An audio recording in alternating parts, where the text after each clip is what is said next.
Chicago, February 1905. It was then and there that Paul Harris and his three friends decided to found a club founded on friendship, partnership, and community service. Now, because they rotated which offices they met in each week, they called themselves the Rotary Club. Flash forward over 100 years later, that Rotary Club has turned into Rotary International, with over 1.2 million members worldwide. According to EMC News article, Rotary Club celebrates Rotary International's 107th anniversary. Focused on following their motto, service above self, Rotary has made an astonishing impact locally and globally. As a 4-year member and past president of Interact Club, which I'll give more details about later, I've had the opportunity to attend numerous Rotary meetings, events, and conferences, and I've witnessed firsthand the selflessness and love Rotarians give to our world. Through their shared values and service above self motto, Rotary clubs have served the global and local communities. As I said before, the first Rotary Club was founded in 1905 by Paul Harris in Chicago. However, it quickly became popular and spread throughout the nation and then internationally. Fast forward to today. There's a Rotary Club in almost every country in the world. And what these numbers mean to me is that it just shows how widespread Rotary has become in all regions of the world. Now, there are 3 branches of Rotary International. The first of which is Interact Club, which is a club for ages 12 through 18 and is commonly found at many high schools. And as I said, I was extremely involved in mine at my high school, and we got to work closely with our city's Rotary Club, and we really focused on serving our community. The second of which is Rotaract, and Rotaract is for ages 18 through 30, so we're all eligible to join a Rotaract Club.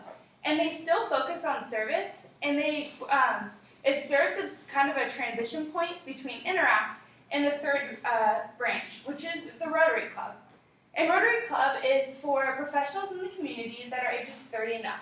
So you may be thinking, Megan, they're just a bunch of old people. And to that I say, they kind of are.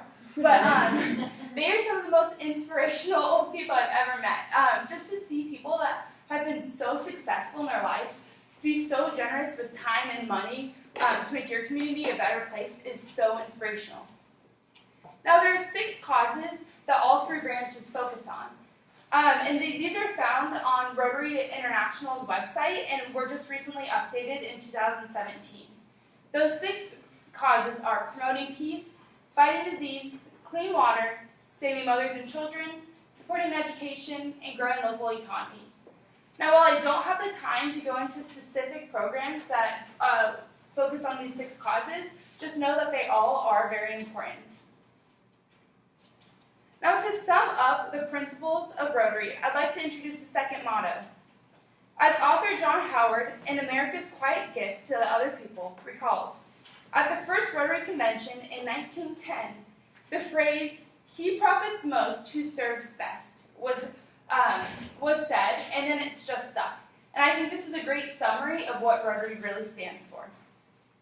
Now, because of their clear and international principles, Rotary is able to make a difference worldwide. While they have many projects, one of their most successful and one of their greatest achievements is their effort to eradicate polio.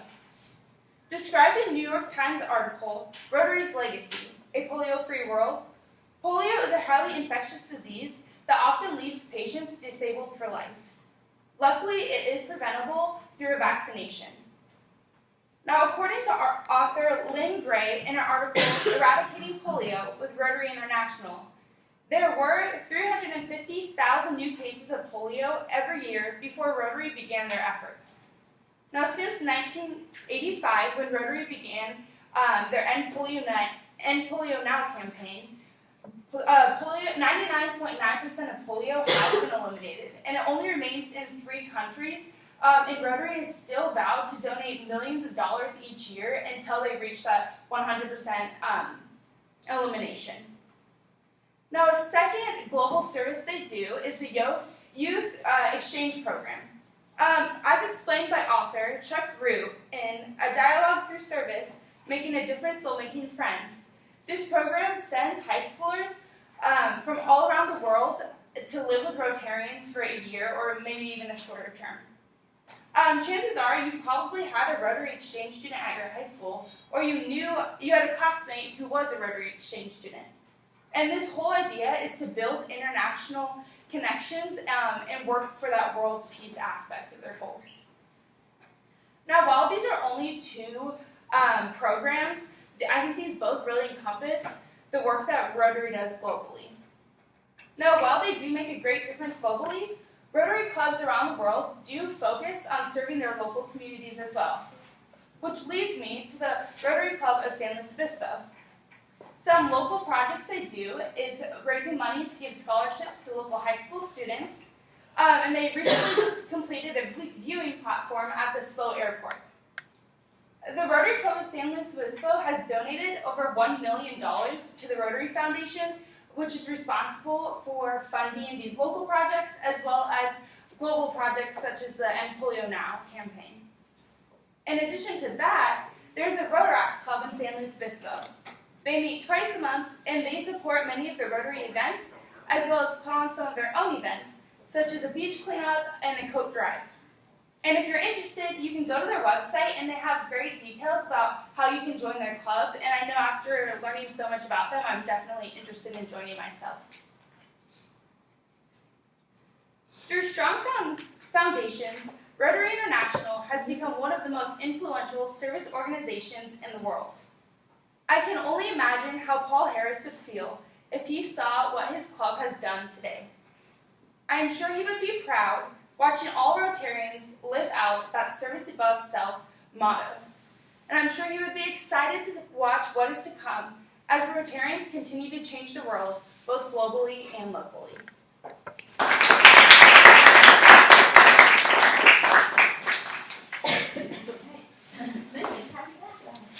I think it went pretty good. This was like I focused the most on this speech of like kind of saying new things each time, and I actually did feel like more comfortable going off the tracks than like what I normally was saying. So I guess that was good to practice. Okay. Good. You never know unless you try. Yeah. Okay. Cool. All right, audience. Yeah. I really liked how you started broad, like it's like in all these countries, and then you focus on like 2 countries, and then like, you focus on San Luis Obispo, and then like even smaller. It was good. Yeah.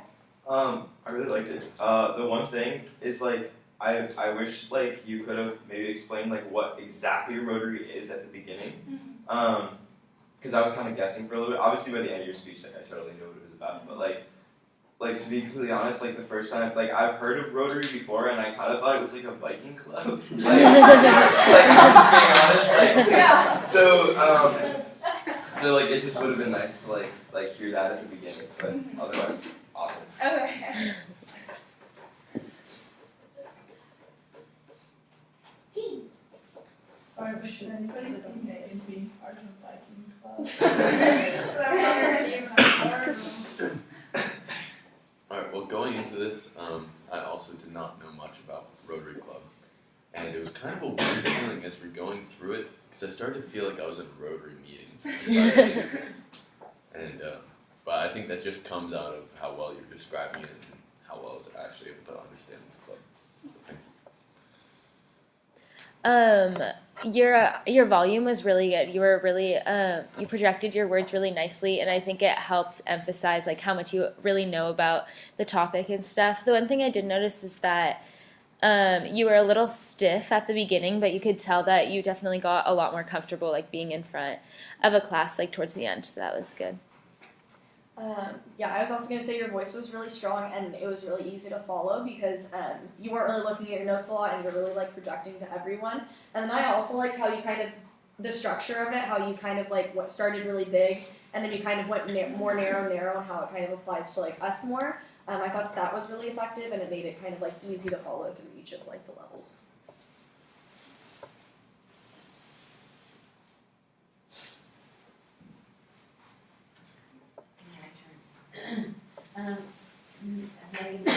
My office mate is the Rotary president for Really? Yeah. Oh, that's super cool. Aw. I went down one of that, and actually, yeah. So I hear about it a lot. Not a lot, but I hear about it occasionally. There's banners all over. So I think you conveyed a real sense of compassion around this topic, and I think that really came through. That stood out to me. That this was something that you really care about and you really wanted to share with the audience. And so when an organization has a mission and a vision that sort of aligns with yours and parallels you, it's something that's really easy to get behind. And that's what stood out to me, was that this is something that you could really get behind, and have been benefited by. So that I heard, that was really, that came through. I thought in terms of structure in your introduction, I think you did a nice job with opening. I thought that was a clever way, telling us a little story about how it started. I think that worked. Maybe just giving us that definition of this is exactly what it is, so then we could move on into the further explanation. I would say maybe make your thesis statement just a little more transparent in the introduction, just so we can follow suit. But I think we did a nice job of encapsulating all of its different, all of the different elements at all of the different levels. I think that you did nicely, and I also thought you had the impact that the club has had worldwide. I think was illustrated not only with the number of clubs, but also with what they've done with polio. And once they get to 100%, do you know what they're going to go after next? Is there a vision? Well, so it's like the Polio Plus is their like polio effort, and the plus stands for like beyond polio. So I'm sure like they'll just move on to the next thing, but they're really focused on this right now. Yeah, but there's a lot of like other programs like water filtration and like other things they're doing, but this has been like kind of the focal point for a while. Okay. On one of your citations, I thought you did a nice job of interweaving it into your speech, and it was the third one. One that I noted was the third one that you did a nice job of just making it fluid. It didn't. It wasn't a harsh. Here's my citation, but just a really nice way to draw our attention to research, but also make it fluid in the body of your speech. I also wanted to mention your visual aids and how you did a really nice job of incorporating it into your topic. I think the slides illustrated what it was that you were talking about. You went to a blank slide when you were finished talking about what it was that you were talking about, and I think the images that you showed were reflective of what it was that you wanted to get across. The one with all of the numbers, I may have left that one up for just maybe 2 beats more, but other than that, I think that was nicely done. A little bit of filler language early on in the speech, but then you kind of got your stride with it. I thought your volume was nice and big. You were certainly passionate about talking about, and that came through. Thanks. Thank you.